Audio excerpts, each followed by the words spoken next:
Face au dernier du championnat, victoire dans la douleur, mais victoire ô combien importante qui nous permet de recoller à 4 points de Monaco et du podium. C'était encore inespéré il y a quelques semaines, les amis. Bonjour à vous, supporters marseillais et supportrices marseillaises. J'espère que vous allez bien. On se retrouve aujourd'hui pour le débrief de cette victoire face à Clermont. Et premièrement, je tiens à présenter mes excuses si selon vous, mon analyse de cette rencontre, mon débrief est faussé pour la simple et bonne raison que ma fille n'était pas bien depuis ce matin, les gars. J'étais entre la permanence médicale, ma fille, 40 de fièvre, les gars. Elle est montée jusqu'à 40 et ça voulait pas redescendre. Et le match. Mais j'ai quand même pu prendre des notes et il y a des choses à en tirer. Bien entendu, avant de rentrer dans le vif du sujet, les amis, je vous demanderai à vous tous de liker la vidéo et pour toutes les personnes qui vont me découvrir à travers ce contenu, n'hésitez pas à vous abonner. Bon, maintenant que vous avez liké la vidéo, ben écoutez, on va parler ballon. On va se faire le débrief de cette rencontre où on se devait absolument de gagner. D'ailleurs, en tribune, les amis, je ne sais pas si vous avez fait attention, mais il y avait du beau monde, hein. Dimitri Payet et Lucho Gonzalez. La classe internationale, Lucho Gonzalez, El Comandante, là, tu vois, il aura marqué le club, hein, de son empreinte, hein, avec ce titre de champion de France en 2010. Et à un tout autre degré, Dimitri Payet, qui lui aussi à son niveau aura marqué l'histoire de notre club, donc ça fait plaisir de les voir. Parlons de la rencontre maintenant, et j'ai envie de commencer par le nouveau dispositif qui est en place à l'OM depuis quelques matchs, ce 3-4-N2. Alors face à des grosses équipes comme Brighton, Paris ou Monaco, je pense pas que ce soit le schéma idéal pour les affronter, parce qu'en face, il y a quand même la qualité technique pour nous faire mal. Par contre, quand on joue des petites équipes comme Clermont, sans leur manquer de respect, je trouve que ce dispositif, il est idéal. Parce que l'énergie, l'intensité et le pressing qu'on impose à nos adversaires, il leur demande d'avoir une maîtrise de très très très haut niveau pour ressortir le ballon proprement de derrière notamment. Qualité que n'ont pas Clermont et beaucoup d'autres équipes de ce championnat. Résultat, tu parviens à faire mal et à déséquilibrer tout un bloc défensif. C'est ce qui s'est passé en première mi-temps face à Clermont, où on a été dans la continuité de ce qu'on proposait, c'est-à-dire qu'on a vu des Olympiens qui ont été entreprenants, qui ont essayé de faire le jeu, qui se sont rapidement mis à l'abri, on va dire ça comme ça, grâce à Amir Mourio, Aubameyang, une nouvelle fois décisif grâce à ce caviar. Alors Aubameyang, on savait que c'était un buteur. Même quand il était au fond du trou, on le savait que c'était un buteur. Tu penses Aubameyang, tu penses but. Tu penses à un vrai buteur. Par contre, ce côté altruiste qu'il peut avoir, les amis, je lui soupçonnais pas. 7 buts, 7 passes décisives en championnat, ce qui en fait le meilleur passeur de ce championnat. Alors pour Amir Murillo, il joue pas souvent, hein. Mais quand il joue, j'aime bien l'énergie qu'il peut apporter à l'équipe sur son couloir droit. Harit, qui permet à l'OM quelque part de tuer la rencontre sur un but de renard des surfaces.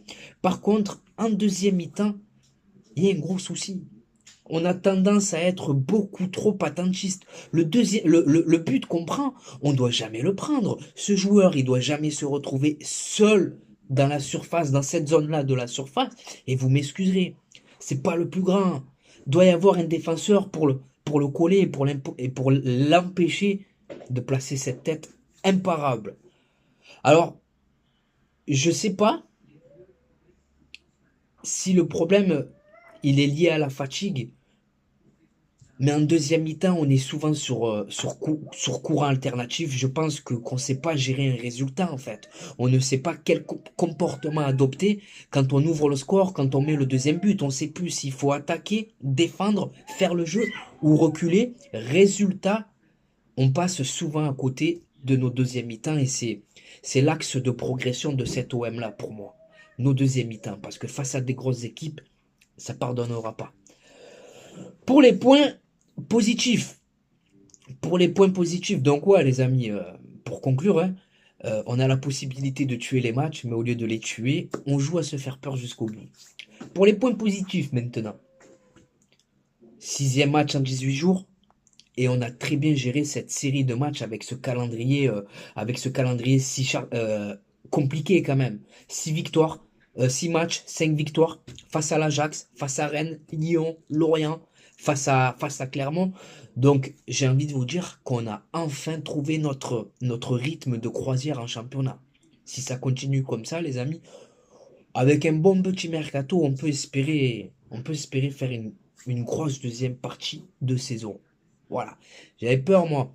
Le truc que j'avais peur, c'est que j'avais peur que cette défaite face à Brighton, elle laisse des traces et elle fasse mal à notre groupe. Parce que en Ligue 1, on avait quand même, on a quand même une bonne dynamique et j'avais peur que cette défaite face à Brighton, elle vienne la casser et finalement pas. Ce match face à Clermont, même si on n'a pas été exceptionnel quelque part, c'est le match de la confirmation.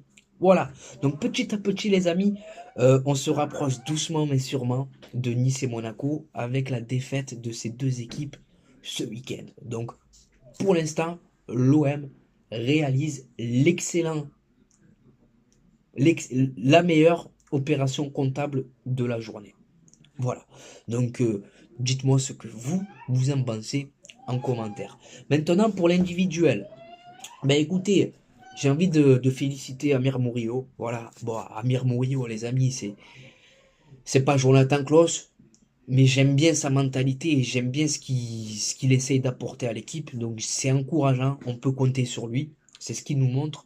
Ensuite, j'ai bien aimé la prestation de Kondogbia. Kondogbia, j'ai l'impression qu'il est en train de monter en puissance, que tu sens qu'il peut devenir le patron de l'entrejeu marseillais. Voilà, donc lui aussi, j'ai envie de le mettre en avant. Balerdi, bah écoutez, Balerdi, quand il est nul, on a plutôt tendance à lui tomber dessus, mais là, quand il est bon, il faut le dire, il a été bon. Et aujourd'hui, j'ai bien aimé sa performance. Qui j'ai pu oublier bon, Iliman Ndiaye est encore maladroit. Voilà. Quand ça veut pas, ça veut pas. C'est ce qu'il doit se dire, hein. Il a cette tête, ça va sur le poteau, ça revient dans les pieds des Minarites, donc quelque part il est décisif. Vitinha. Alors Vitinha, il a fait une bonne entrée dans le sens où il a pesé sur la défense de Clermont. Il mettait beaucoup d'impact physique, beaucoup de duels, et Vitinha, il était en mesure de répondre à cette bataille. Et je trouve qu'il nous aura permis de conserver le ballon à sa manière, parce qu'il y avait quand même deux défenseurs sur lui. Il a attiré leur attention. Ils étaient censés être en train de vouloir monter sur lui, tout ça. Donc Vitinha, très très très bonne entrée. Euh, et ensuite, voilà, Emin Harit, quelque part, voilà, ça fait plaisir de le voir marquer. Mais ce qui lui fait défaut à Emin Harit, c'est son physique. Son physique et son cardio. Il a un profil. Il est trop frêle, hein. C'est comme Azzin Ounahi, on dirait Azzin Ounahi, on dirait un anorexique, les amis, hein. Je dis pas ça méchamment, hein. Donc voilà pour cette victoire ô combien importante. Il me semble que j'ai été complet. Bon, j'ai envie de mettre aussi Aubameyang dans les tops, hein. Il n'était pas content de sortir. Et c'est bien. C'est bien de ne pas se satisfaire de son match, même si ça a été pas décisif. C'est bien d'avoir du caractère, de vouloir rester sur la pelouse pour aider les coéquipiers. Moi, j'aime bien voir ce genre d'image, tu vois. J'aime bien. Ben écoutez, j'ai été complet, les amis. Maintenant, c'est à vous de jouer dans l'espace qui vous est réservé en commentaire. À vous de me dire vos tops, vos flops. Et voilà, dans quelques secondes, changement de maillot, changement de décor. Et merci à vous d'avoir visionné la vidéo. Au passage, là, dans la vidéo qui va suivre, je vais vous parler d'un bon plan maillot. Ne commandez pas. J'ai pas de retour de leur part. Donc, ne commandez pas chez eux, les amis, avec mon code de promo pour l'instant, jusqu'à ce que j'ai un retour de leur part. Mais pour tout le reste, les réseaux sociaux, le mini-vlog qui va suivre, faites-vous plaisir. Non, écoutez, on va passer à l'instant réseaux sociaux. Je vais vous donner mes réseaux sociaux, voilà, comme je viens de le dire. Donc, ça me permet d'être beaucoup plus proche de vous, les gars. Ça me permet de savoir ce que vous pensez sur YouTube. C'est moi qui parle. Tandis que sur Snapchat, ça me permet de savoir ce que vous pensez. Sur Snapchat, je filme ma vie, les infos de l'OM. Les bons plans maillot, les gars, le bon plan maillot. 26 € le maillot de l'Olympique de Marseille. 10% de réduction avec mon code promo TPAMS. Il n'y a pas que l'OM, il y a tous les clubs, toutes les sélections nationales. Il y a les ensembles de survêtements, les maillots d'avant-match, les polos. Bref, Ajoute-moi sur Snapchat Khalil-du-6 TPAMS13 et je te dirai tout ce que tu dois savoir. Ensuite, on a Instagram. Instagram, on est sur un contenu différent. C'est moi et ma grosse tête au vélodrome, devant le vélodrome, avec des joueurs que j'ai pu approcher en photo, en vacances notamment. Donc TPAMS13, on a Twitter, ou sur Twitter, j'ai réagi à chaud sur l'actualité olympienne et sur l'actualité footballistique. Donc c'est TPAMS 13 13 13. Et enfin, pour conclure, on a TikTok où c'est touche pas à mon stade, tout attaché. Donc voilà les amis, c'est pour vous, c'est cadeau. Maintenant c'est à vous de jouer, c'est à vous de contribuer au référencement de cette vidéo en la likant, en vous abonnant et surtout en me disant ce que vous pensez de tout ça en commentaire. C'était Khalilé de Touche pas à mon stade. Je vous souhaite de passer une bonne journée ou une bonne soirée selon le moment où vous visionnez cette vidéo. Et n'oubliez pas les amis, notre virus à nous, c'est le web. Ciao les amis. Bon match à la famille. Et bonjour à vous supporters marseillais, supportrices marseillaises, j'espère que vous allez bien. On se retrouve aujourd'hui pour une nouvelle vidéo et pas n'importe quelle vidéo. 24 heures dans la peau d'un supporter marseillais et comme vous pouvez le voir, aujourd'hui le cadre il est tout simplement magnifique. Bien accompagné en attendant le match explosif qui nous attend de ce soir, Olympique de Marseille, Bayer Leverkusen.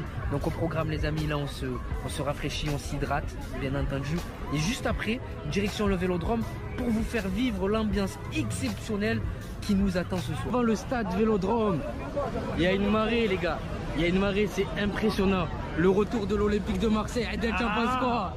Allez l'OM les gars, tout simplement. Regardez, légende olympienne les amis, monsieur Charles de Bonneau.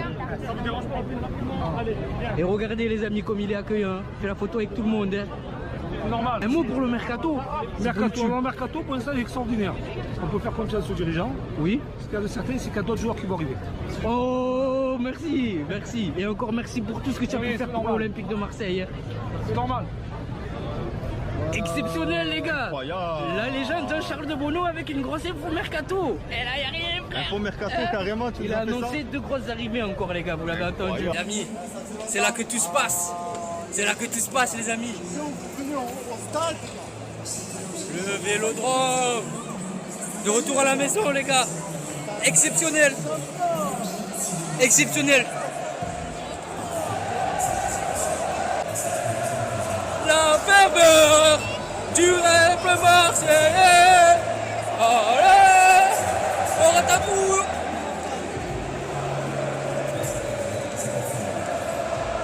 On est posé les amis, on attend patiemment que le match démarre, comme vous pouvez le voir. C'est magnifique les amis. Magnifique. Il y a les photos. Pronostic Malik. Toujours 2-2, mais confiant pour la victoire. Mahmoud, pronostic. Toujours 1-1. Change pas. Match nul. Adal, pronostic. Exceptionnel les gars. Voilà, Imran Soglou. Ounaï.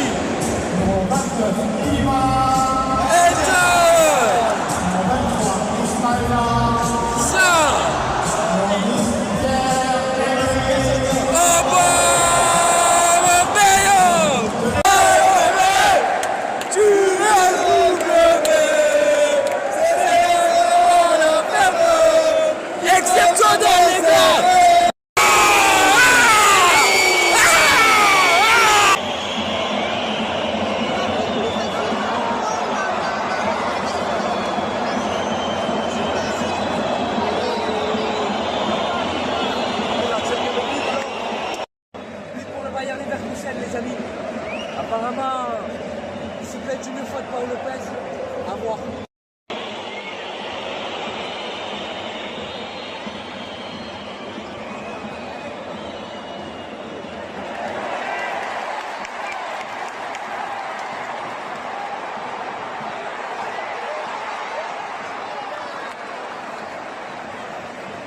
C'est la mi-temps les gars, pour l'instant on n'y arrive pas, Paul Lopez est ménique. Hein. Paul Lopez ménique, défensivement c'est fragile, offensivement bon, il y a 2-3 choses intéressantes.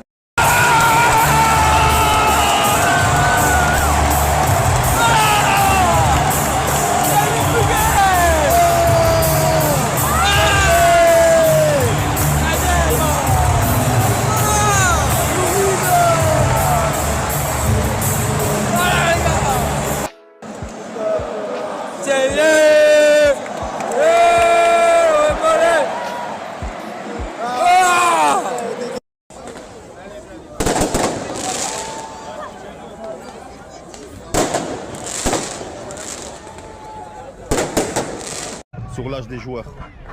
Mahmoud, Manu. Malik, t'as hâte d'être à ce soir ou pas? Je pense à Manu.